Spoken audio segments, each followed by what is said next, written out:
Contain করার মতো এখনও উপযুক্ত ছাত্র নই, খুব ডিফিকাল্ট লেগেছে। আপনাদের অনেকের বক্তব্য আমি এই জন্যই শেষের দিকে মনোযোগ দিতে পারিনি। আপনারা বোধহয় খেয়াল করছেন আমি কানে মেশিন লাগিয়ে কিছু কিছু শুনছি, কারণ এখন এভরি মোমেন্টে কিছু কিছু ডেভেলপমেন্ট হচ্ছে। কক্সবাজারে একটা অনুষ্ঠান ছিল যে কোনো একটা দলের, তো ওখানে আমাকে কষে গালিগালাজ করেছে, সেটা একটু মানুষের মধ্যে প্রতিক্রিয়া হয়েছে, তারা প্রতিরোধ করতে চেয়েছে। এগুলো কীভাবে সামলায়, উদ্দেশ্য বিভিন্ন রকমের আমরা বুঝতে পারি, কিন্তু এরপরে আমার এলাকা দিয়ে ক্রস করার কথা ছিল, সেখানে কোনো রকমে শান্তিপূর্ণভাবে যাতে ক্রস করা যায় সেই ব্যবস্থা এখানে বসে বসেই করতে হয়েছে।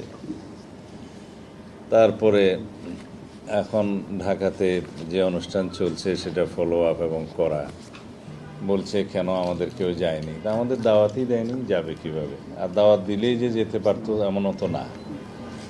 তো যাই হোক, এখন সব বিষয়ে ব্লেম করা, এটাও বোধহয় এখানকার অংশ হতে পারে, ব্লেম করা, ব্লেম গেম। সংস্কার কেন হচ্ছে না, বিএনপি দায়ী।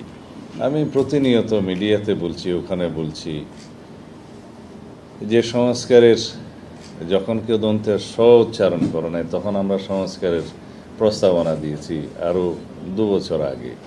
এই সরকার দায়িত্ব নিয়ে আরও 1 বছরের বেশি সময় আগে আমরা 31 দফা দিয়েছি, তার 1 বছর আগে আমরা 27 দফা দিয়েছি, তারও প্রায় 6-7 বছর আগে 2016 সালে ভিশন 2030 দিয়েছি। এখন সবগুলো কম্পাইল করে ওই 31 দফাটা লেখার দায়িত্ব আমার ছিল। আমি যে বাইরে একদম বেকার ছিলাম তা ভাবার কোনো কারণ নেই। তো ওই কাগজগুলো যখন ছিল তার মধ্যে আমরা সবাইকে অ্যাকোমোডেট করেছি।